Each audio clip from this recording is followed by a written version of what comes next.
मेरी पहचान है ये मेरी हुदूद, मेरा ईमान है ये मेरी हुदूद।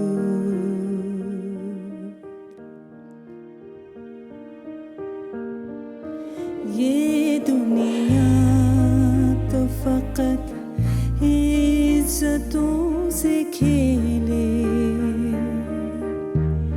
यहाँ लगे रहे हुर्मतों के मेले। ये दुनिया तो फकत इज्जतों से खेले,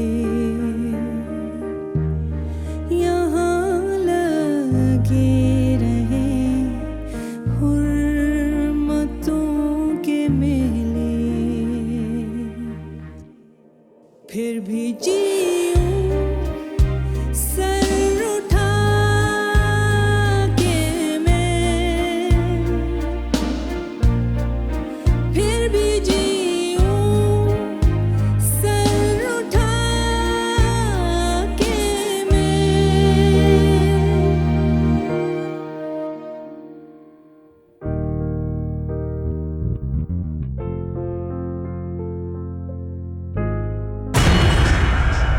मेरी निगहबान है ये मेरी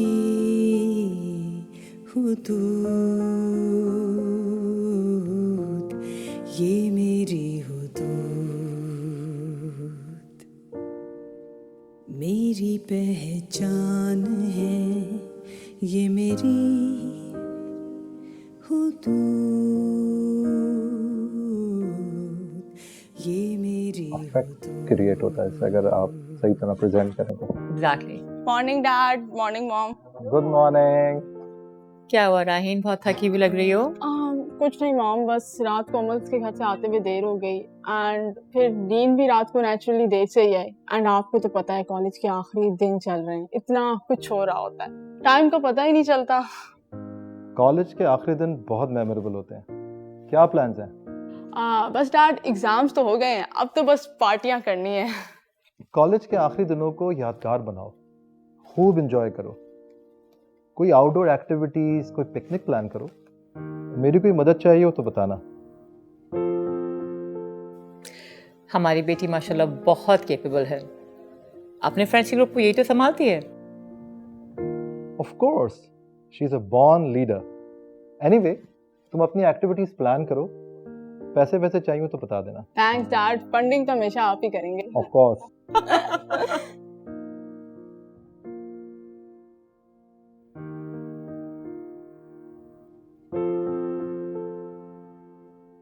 अस्सलाम वालेकुम अब्बू। अस्सलाम वालेकुम मम्मी। वालेकुम अस्सलाम। माशाल्लाह वक्त कितनी तेजी से गुजर जाता है, पता ही नहीं चलता। देखें जोया का कॉलेज खत्म हो गया।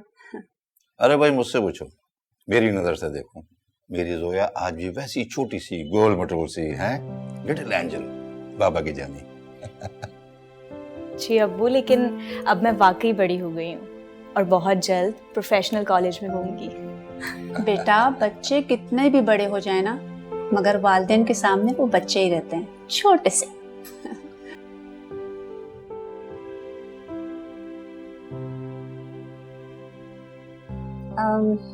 जोया आपसे कोई बात करना चाह रही थी। हाँ बोल बेटा।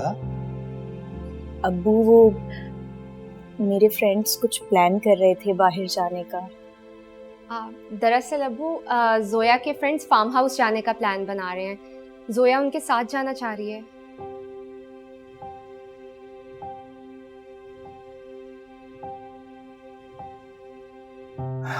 देखो बेटा, आप अच्छी तरह जानती हो कि हमारी फैमिली में ये पब्लिक प्लेसेस पे जाना, बच्चियों का पिकनिक स्पॉट पे जाना, ये किसी तरह भी मुनासिब नहीं। बेटा फैमिली के साथ जाया जाता है और इसके जो असबाब हैं तुम अच्छी तरह से जानती हो। हाँ तुम जाना चाहती हो तो यू हैव टू प्लान। हम पूरी फैमिली चलते हैं, एंजॉय करेंगे। हाँ हाँ बिल्कुल ठीक कह रहे हैं तुम्हारे अब्बू। हम सब इकट्ठे चलेंगे बहुत जल्द इंशाल्लाह। ओके जोया, जी ठीक है अब्बू। Good girl, have plan. Zoya कल कॉलेज से वापसी पर ये राहीन के घर जाएगी, वापसी पे भाई पिक कर लेगा। हाँ, नो इशू, जाओ बेटा। थैंक यू अब्बू। आए तो चलो नाश्ता करो, खाओ। अरे भाई चाय तो डालें इसमें। और चाय आपको डाल के दूं? ये डाल दी मैंने इसमें। यार एक तो कोविड की वजह से कॉलेज में पिक्चर्स भी नहीं लेने दी, हालांकि हमारा आखिरी दिन था। हाँ यार, ना कोई खास एक्टिविटीज हुई, ना कोई फंक्शन, ना कोई हल्ला गुल्ला। इन हालात में तो लगता है हमें खुद ही कुछ एक्टिविटीज प्लान करनी पड़ेंगी। यार तो तुम लोग खुद कोई एक्टिविटी प्लान करके एंजॉय कर लो। मुझे तो ये समझ नहीं आता कि मेरी अम्मा ने मुझे राहीन के घर आने की परमिशन कैसे दे दी, वरना तुम लोगों को तो पता है मेरे घर के रूल्स और रिस्ट्रिक्शंस। खैर फाइनली हमारी कॉलेज लाइफ कंप्लीट हो गई और हमने अच्छे ग्रेड्स के साथ अपनी स्टडीज भी कंप्लीट कर ली हैं। So what are your plans guys? आगे का क्या प्लान है? मैं तो हायर स्टडीज के लिए यूएस जा रही हूँ। यार मेरा तो जिस यूनिवर्सिटी में एडमिशन हुआ है वो बहुत दूर है, तो मैं सोच रही हूँ कि मैं हॉस्टल में शिफ्ट हो जाऊँ। इस बहाने मैं इंडिपेंडेंट भी हो जाऊंगी।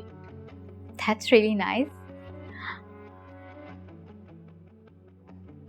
क्या हुआ जोया, तुम इतनी खामोश क्यों हो? तुम्हारा क्या प्लान है? मेरे क्या प्लान्स हो सकते हैं? किसी भी गर्ल्स यूनिवर्सिटी में एडमिशन लूंगी और फिर अपनी बच्ची कुछ ही पढ़ाई मुकम्मल करूंगी। इसके अलावा मैं और कर भी क्या सकती हूँ।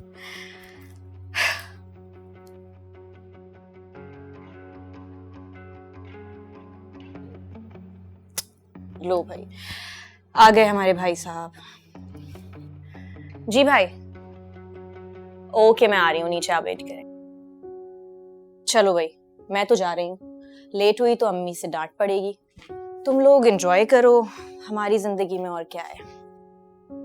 ख्याल रखना अपना, बाय, सी यू। यार एक तो मुझे इसकी फैमिली की भी समझ नहीं आती, हर वक्त की पाबंदियां कैद ही करके रखा हुआ है बेचारी को। हाँ यार, मुझे भी समझ नहीं आती है। इतनी केपेबल लड़की है और इसका सारा टैलेंट वेस्ट हो रहा है।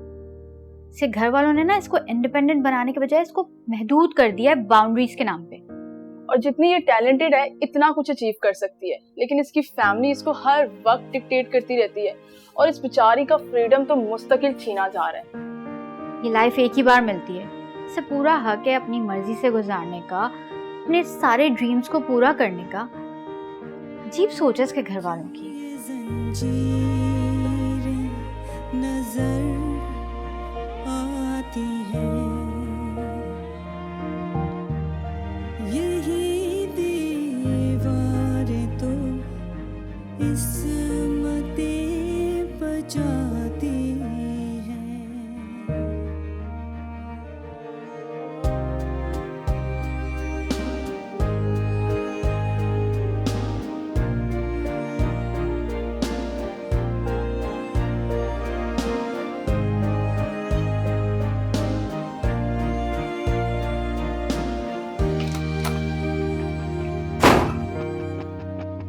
जिंदगी खराब करके रख दी है मेरी सबने मिलके।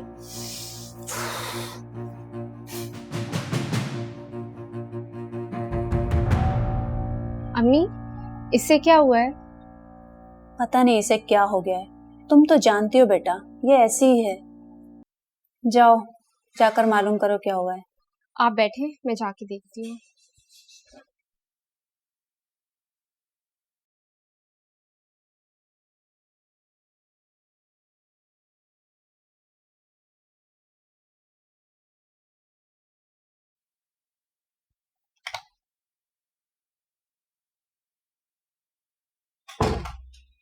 हाँ, क्या बात है सोया, खैरियत है? तुम सीधा कमरे में आ गई। दिल नहीं चाह रहा मेरा किसी से बात करने का, तुम भी चली जाओ प्लीज। चलो ठीक है, लेकिन तुम्हें पता है कि मैं तुम्हारे लिए हर वक्त मौजूद हूँ। तुम आराम करो। Thank you. Wow, great. यहाँ पे तो किसी को फर्क ही नहीं पड़ता किसी चीज से।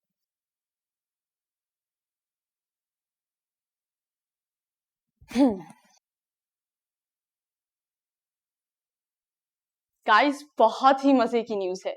मेरे यहाँ इस वीकेंड पर कॉस्ट्यूम नाइट पार्टी और फिर बॉन फायर है कॉलेज खत्म होने की खुशी में, और तुम सब उसमें इनवाइटेड हो। Yeah, guys, costume party और bonfire. That's a nice combination, no? जल्दी से कॉस्ट्यूम फाइनलाइज करते हैं। तुम्हारे लिए तो विच का कॉस्ट्यूम परफेक्ट है, बिल्कुल नेचुरल।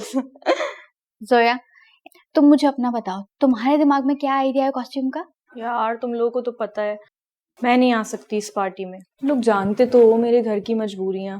लेकिन कुछ नहीं, हम तुम्हारी फैमिली से बात कर लेंगे और तुम्हें परमिशन जरूर मिलेगी। अरे नहीं, अभी तुम कोई बात मत करना, किसी भी किस्म की बात करने की जरूरत नहीं है। मैं कुछ करती हूँ, मैं कोशिश करती हूँ, ठीक है? जी अम्मी, आई अम्मी बुला रही है, मैं बाद में बात करती हूँ तुम लोगों से, ठीक है? Have fun. Okay guys.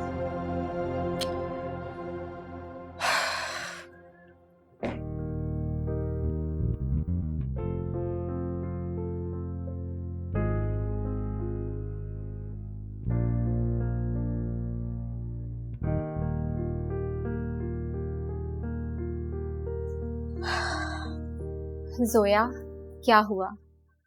कुछ नहीं। ऐसे कैसे कुछ नहीं? मैं तुम्हारी बड़ी बहन हूँ, क्या मैं नहीं जानती जब तुम परेशान होती हो? देखो, तुम अपनी हर बात मुझसे शेयर कर सकती हो। मुझे यकीन है कि मैं तुम्हारी परेशानी का कोई ना कोई हल निकाल लूंगी। तुम नहीं समझोगी किरण। भला मैं तुम्हारी बात क्यों नहीं समझूंगी? क्योंकि तुम मेरी तरह नहीं सोचती ना, और ना ही मेरी तरह जिंदगी गुजारना चाहती हो। तुम ठीक कह रही हो जोया, लेकिन माँ बाप, बहन भाइयों से ज्यादा तुम्हें कौन समझ सकता है? उनसे ज्यादा खैर ख्वाह तुम्हारा कौन हो सकता है? तुम कम से कम अपनी उन सोचों को ही मेरे साथ शेयर कर लो जो तुम्हारे लिए परेशानी का बायस है। शायद तुम कुछ बेहतर फील करो। किरण, तुम जानती हो मेरी परेशानियों की सिर्फ एक ही वजह है, और वो ये कि मैं अपने दोस्तों के ग्रुप में बहुत ऑड फील करती हूँ यार। एक तरफ वो है कि अपनी जिंदगी भरपूर एंजॉय कर रहे हैं, और एक तरफ मैं हूँ जिसके ऊपर सिर्फ पाबंदियां और रिस्ट्रिक्शंस ही रिस्ट्रिक्शंस। ना मैं पार्टी में जा सकती हूँ, ना मैं सिनेमा जा सकती हूँ, और अगर कहीं जाना भी हो ना मुझे, तो तुम्हें और भाई को साथ भेज दिया जाता है। एक तरफ मेरी दोस्तें हैं जो मुल्क से बाहर पढ़ने के लिए जा रहे हैं, और दूसरी तरफ मैं हूँ जो ड्राइवर के साथ अकेले गाड़ी में बाहर भी नहीं जा सकती। तुम बताओ ना मुझे, ये किस किस्म की पाबंदियां हैं किरण? तो तुम इसलिए परेशान होती हो क्योंकि तुम अपने आप को इन पाबंदियों और रिस्ट्रिक्शंस में घिरा हुआ समझती हो। बिल्कुल लगता है मुझे, बिल्कुल मुझे ऐसा ही लगता है। मुझे लगता है कि ये सब कुछ सिर्फ इसलिए है कि मैं कभी अपने पैरों पर ना खड़ी हो सकूं, हमेशा डिपेंडेंट रहूं, राइट? और तुम ये समझती हो कि इन वजूहात की बिना पर तुम अपने पैरों पे खड़ी नहीं हो सकोगी। मुझे इस बात पर कोई शक नहीं है किरण। जोया, देखो, तुम मेरी छोटी बहन हो और तुम जानती हो मैं तुमसे कितना प्यार करती हूँ। एक बात तो ये कि मैं तुम्हें इस तरह परेशान नहीं देख सकती, और दूसरी बात ये कि मैं तुम्हें कुछ गलत सोचते हुए नहीं देख सकती। इंसान की सोचें ही होती हैं जो उसकी शख्सियत बनाती हैं, इसलिए मैं चाहती हूँ कि तुम अपनी सोचों का जायजा लो। क्या मतलब किरण, तुम मेरी सोचों को गलत बोल रही हो?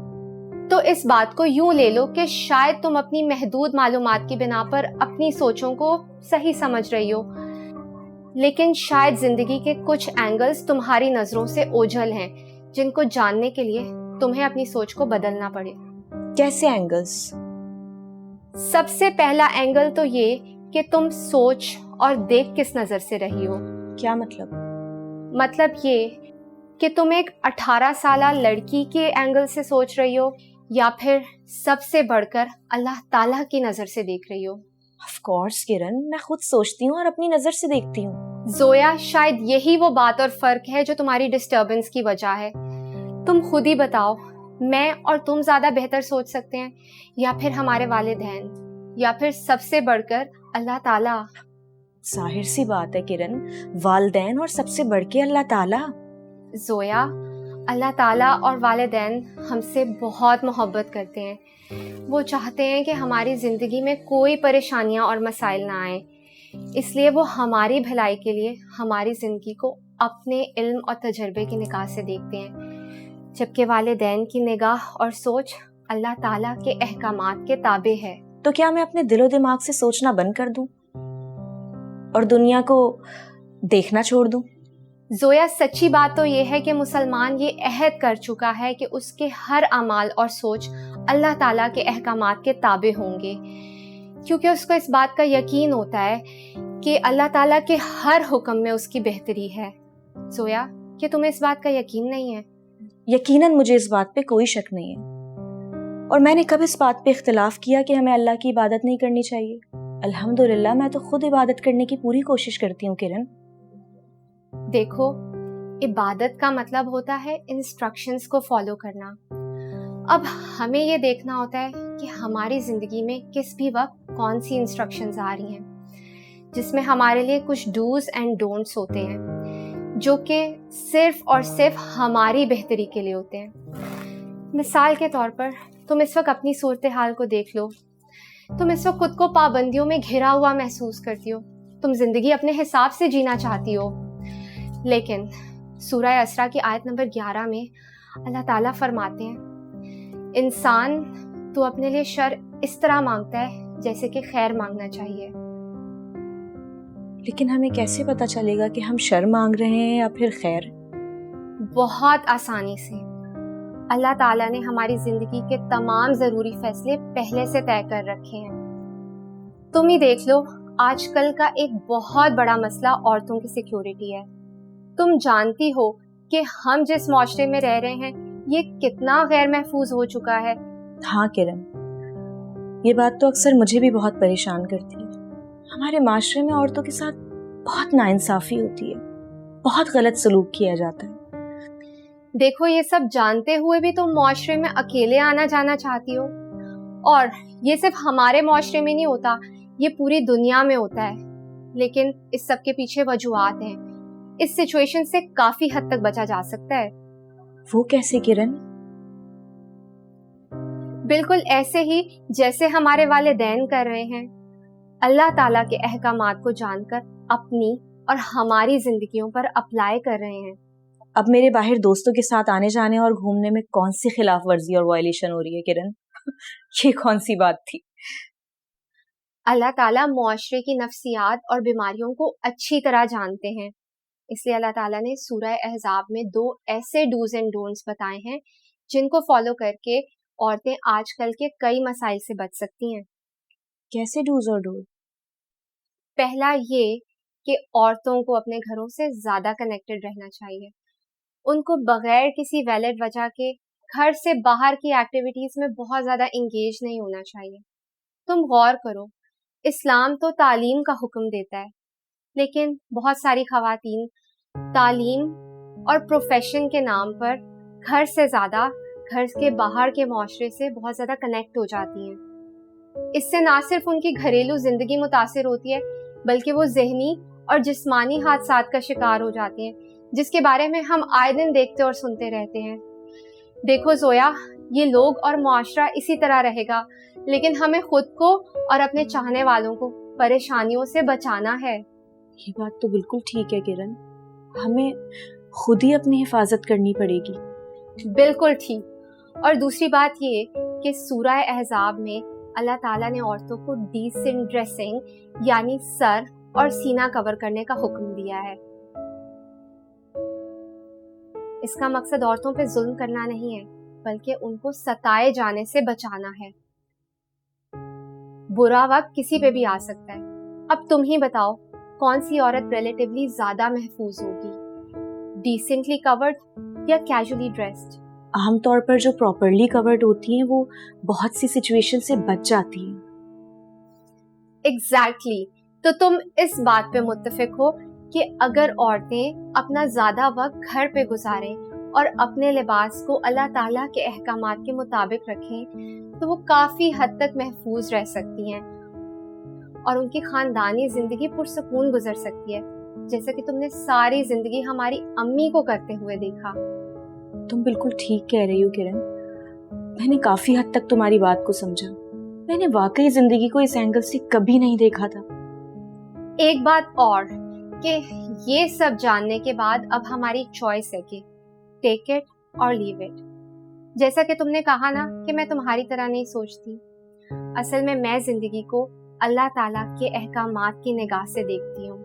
ये सब बाय फोर्स नहीं है बल्कि बाय चॉइस है, और मैं अपनी चॉइस पे बहुत खुश और मुतमईन हूँ। इसलिए बाज़ाहिर नजर आने वाली पाबंदियां और रिस्ट्रिक्शंस दरअसल मेरा प्राइड और ऑनर है। तुमने आज वाकई मुझे जिंदगी का वो एंगल दिखाया जो मेरी निगाह से कहीं ना कहीं ओझल था। थैंक यू सो मच किरण। मैं आज वाकई बहुत बेहतर और लाइट फील कर रही हूँ किरण।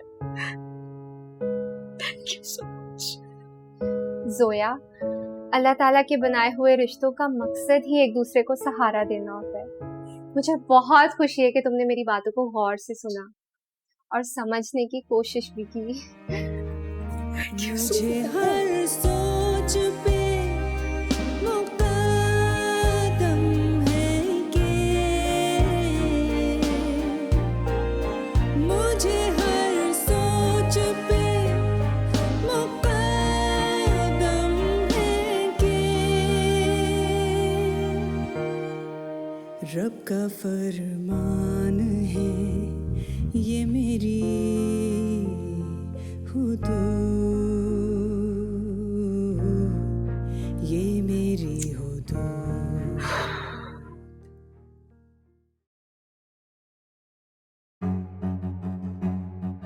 ये क्या मसला हो गया? सबके नंबर ऑफ जा रहे हैं। हैरत है।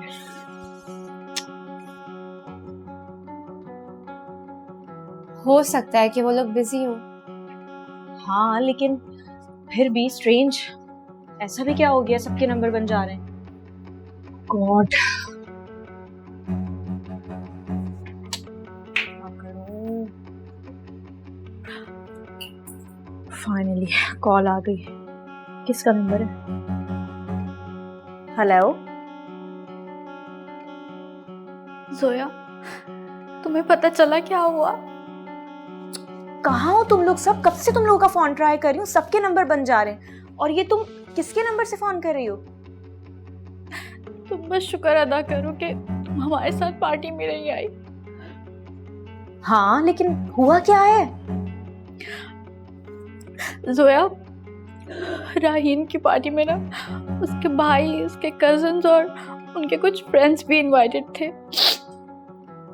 राहीन के भाई के कुछ फ्रेंड्स ने ना वहाँ पे लड़कियों के साथ मिसबिहेव किया, जिसकी वजह से उन लोगों की कुछ लड़कों से लड़ाई हो गई। मीनवाइल किसी ने पुलिस को फोन कर दिया, और जब पुलिस वहाँ पहुंची तो उन्होंने सब लड़के लड़कियों की तलाशी की। और कुछ लड़के लड़कियों के पास ड्रग्स भी निकल आए। इसी वजह से पुलिस अब सबको अपने साथ पुलिस स्टेशन ले गई।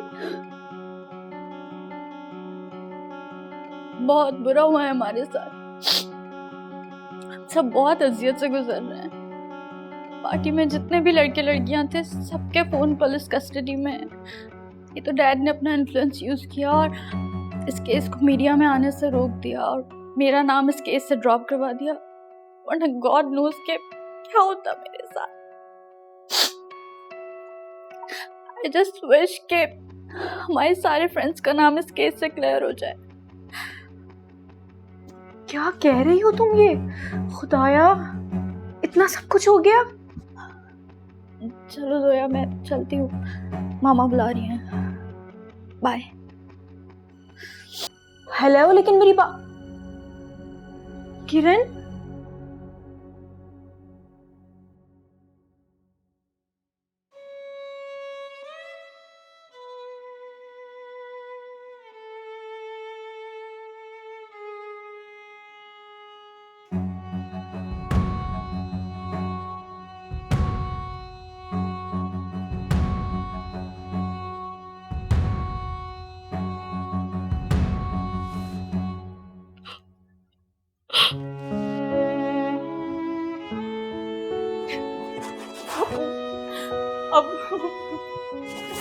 अरे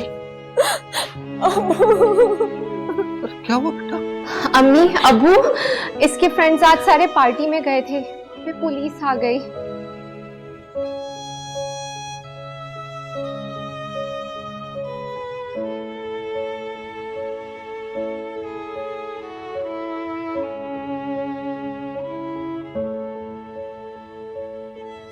मैं आपसे माफी मांगती हूँ। मैंने हमेशा आपके बनाए हुए रूल्स और रिस्ट्रिक्शन पे हमेशा डिस्टर्ब रही। लेकिन अब्बू, मुझे एहसास हो गया है कि अल्लाह की बनाई हुई हुदूद ही हमारे लिए बेहतर है। मैं आप लोगों की नाफरमानी कभी नहीं करूंगी। मैं अल्लाह की बनाई हुई हुदूद पे चलूंगी। मुझे माफ कर दे अब्बू, मुझसे गलती हो गई। उठो शाबाश, उठ मेरे बेटे, उठ। तुम एक बहुत अच्छी बेटी, अपने पापा की लाडली बेटी, बहुत प्यारी बच्ची हो। होता क्या है बेटा कि इंसान अपनी कम इल्मी और ना तजुर्बेकारी में गलत फैसले कर बैठता है, और एक बड़ा फैसला जो दोस्तों की सिलेक्शन होती है, जो इंसान की जिंदगी और उसकी शख्सियत पे असरअंदाज होता है। लेकिन मुझे खुशी है बेटा कि तुम्हें अल्लाह की बनाई हुई हुदूद की अहमियत का एहसास होगी। I'm proud of you।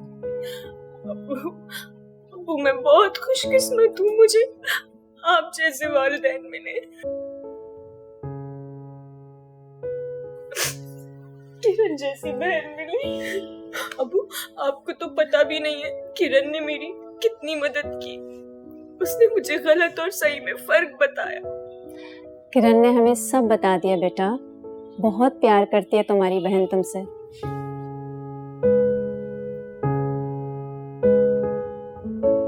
अब्बू, ना जाने क्यों मुझ में ये सोच पैदा हो गई थी कि मैं जल्द से जल्द अपने पैरों पे खड़ी हो जाऊं और इंडिपेंडेंट हो जाऊं, किसी की भी जरूरत ना पड़े मुझे।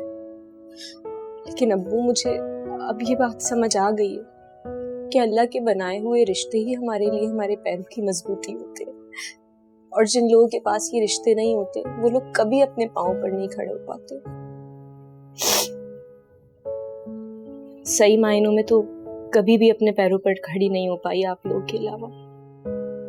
जिंदगी में इंसान हमेशा अपने कीमती रिश्तों का डिपेंडेंट होता है, और ये डिपेंडेंट होना कोई कमजोरी नहीं बल्कि एक हकीकी ताकत होती है।